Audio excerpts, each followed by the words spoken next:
Now that we've talked a little bit about the different kind of graphs that you'll see in physics, we're going to start actually moving into a real physics topic. So the first topic we're going to talk about is called kinematics.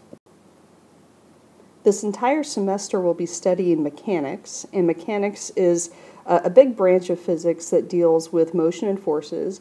If you were to take an AP physics class, you can actually take an AP class that deals with nothing but mechanics for physics. It's a really big topic, and that's why we spend so much time on it.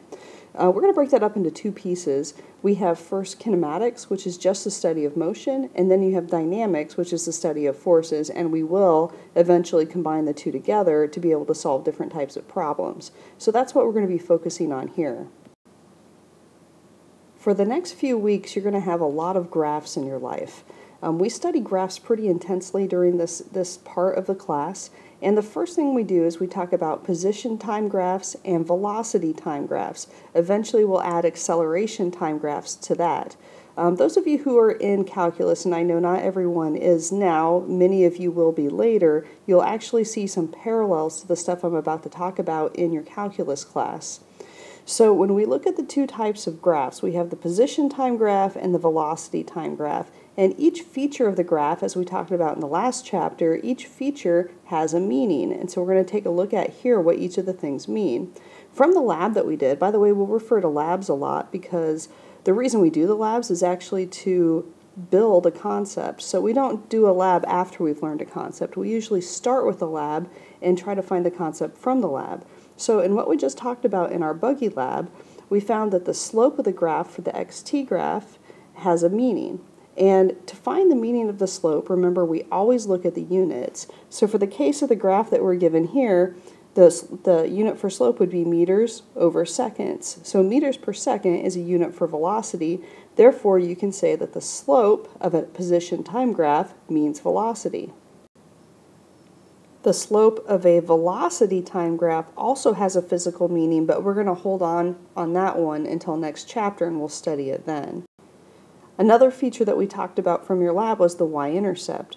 We said that in general you can say that the y-intercept is the starting something, and the reason we say that is because we're graphing time on the x-axis. So you can say when time is 0, that's when you're starting your lab or starting whatever you're talking about at the time. So when time is 0, what is on the y-axis? It's going to be beginning because time is 0. So for the position time graph, you can say it's the initial position. For the velocity time graph, you're going to say it's the initial velocity. Beyond that, there is going to be one more graph feature that we're going to look at, and that's the area under the curve.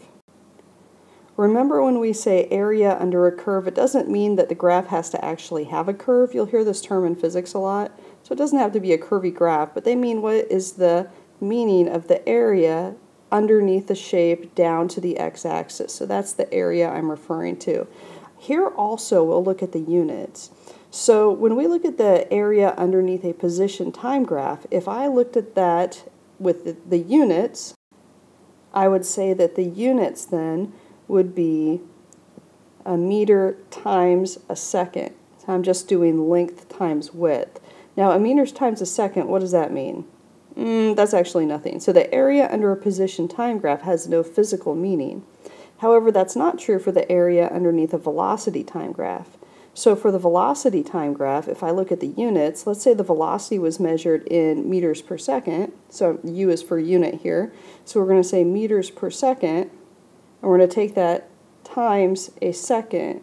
So when you do this, you can say, and you see how I'm doing that for area. So here's my meters per second on my velocity axis, and here's my time in seconds on my x-axis. So to find the area, I'm just multiplying those two units together to see what unit that would give me to find the meaning of that area. So when I do that, I get meters over seconds times a second. Now that's the same thing as putting a second over 1. So when I do that, the seconds are going to cancel out, and I'm going to find that that just equals meters. So what is meter a unit of? It's a unit of distance, or in this case we're going to say it's a change in position. So the area underneath a velocity time graph represents the change in position during the time period represented on the graph. Another way to say change in position is to say displacement. So that's kind of the physicsy word for change in position. And we'll talk about how displacement is different from a complete distance when we talk about vectors and scalars coming up. But for now, we'll just record that as displacement. So we're going to be working with the two types of graphs in this chapter, position time and velocity time, and part of what you need to be able to do is to translate from one into the other. So we're going to call this section qualitative translation because we're not dealing with numbers. We'll look at both qualitative translation and quantitative translation, where quantitative means numbers. So here to begin with, we're going to look at both the slope and the y-intercept. So in this case, you can say that the slope here is constant and positive. Since the slope is constant and positive, then I can say that the velocity would also be constant and positive. So when I'm asked to draw a velocity time graph from the position time graph I was given, all I really need to do is do a horizontal line in the positive section of the graph. And the reason for that is that you have that constant positive slope. Now, you can have anything that's above the t-axis is going to be positive. Anything that's below the t-axis is going to be negative. So think about this as forward is in the positive and backwards is in the negative. Occasionally I have students who do a line kind of like this. You can't do anything in the second or the third quadrant because that gives you that uncomfortable position of going back in time. So we're not going to be doing that. So I'm going to walk you through a few quick examples here. So what you're looking for when you go from position time graph to velocity is slope. So on this first graph here, you can see that the slope at the beginning is approximately 0, and the slope at the end is very, very positive. We don't know how much, it's qualitative, so we have a little estimation going on there. So when you look at your velocity graph, you're going to start it at 0, and you're going to increase it as well. So it's going to start with a velocity of 0 and end with a velocity that's very positive. So there's a difference between at the top graph, I'm only looking at the slope, and on the bottom graph, I'm using that slope to find the velocity. So you have to kind of make that translation in your mind of where we're going with that. On the second graph, we have a position time graph where it's going backwards. So you can tell that because it has a negative slope. So the slope at the beginning, the slope doesn't change, right? The slope is constant. So we can call that constant, sorry, it's hard to write on this, negative slope.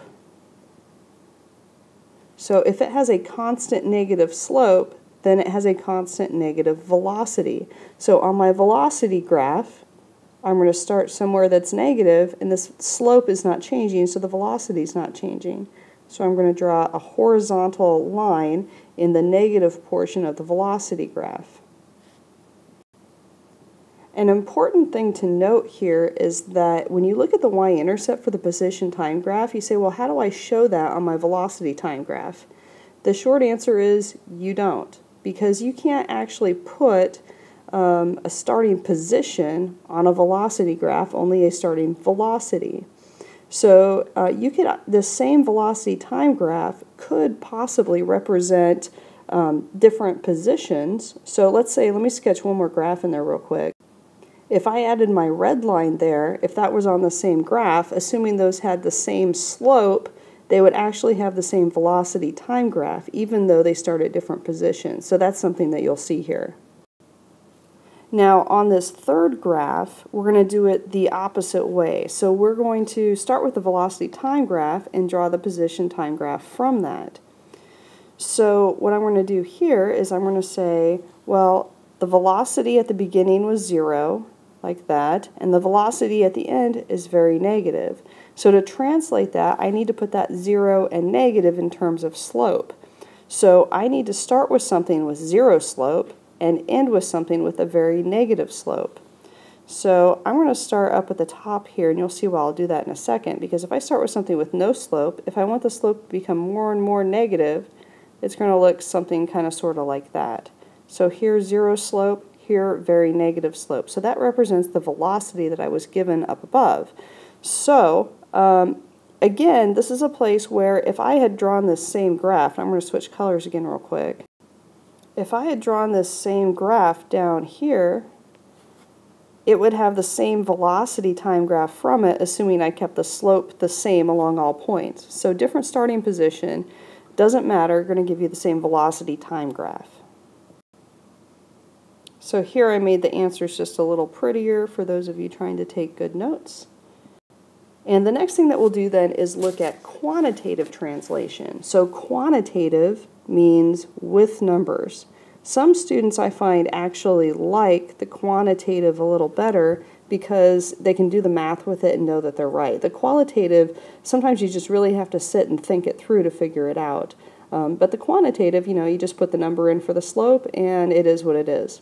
So in this case, I started with a position time graph, and I'm going to put it on a velocity time graph below. So now since I'm quantitative, I'm going to assume that these numbers match up. And I know my graphs here aren't perfect, but just try to go with it here. So we've got 5 seconds here and 10 seconds here. So what we'll look at then is the slope of the position time graph, but we have to break it up into 2 line segments. So first we'll find the slope of the line segment that goes the first 5 seconds. And the slope there is 5 meters per second. So that's just doing rise over run, your slope intercept, whatchamacallit thing, the math thing. So on the first section you have 5 meters per second. On the second section you have 0 meters per second. So how do you draw that on the velocity time graph? You can see what I did here. I made a horizontal line for the first 5 seconds at 5 meters per second, and since it's quantitative you can label it. And then for the second section, then it goes down to 0. A question I get a lot from students is, what do you do in the middle where there's this seemingly instantaneous jump? Usually the way that's notated in physics is by a dotted line like you see here. There's more than one way that you can do it though. Sometimes I find that students are kind of bothered by that because it looks like something's happening so instantaneously. I believe in math you do the open circle, closed circle thing. You can do that if you really want to, if it bothers you, but most people just do a dotted line. Even if you do a solid line, it's not the point. The point is we're trying to see what happens to the velocity from the beginning to the end. So that's the kind of graph that we're going to get here. So here's my last example. It would probably be best if you would take a second, pause this video, and see if you can do this yourself. So hit pause. I don't know if you really did or not. No way to say. That's all right. Anyway, so we're going to look at each line segment there and then translate it onto the velocity time graph. So the slope for the first segment is 0. Slope for the third segment is 0. So that's nice. The second segment looks like that's 0.8 over 2, so that's going to be 0.4 meters per second.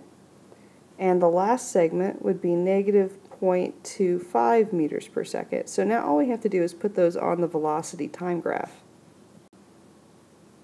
So on my answer here, then I left the first second to be 0 on the velocity time graph. My next 2 seconds jump up to approximately 0.4 meters per second. My third one jumps back down to 0, and my last one goes to negative 0.25 meters per second. So that's how you do it. It's really not too bad. Hope you guys all have a wonderful weekend. Bye.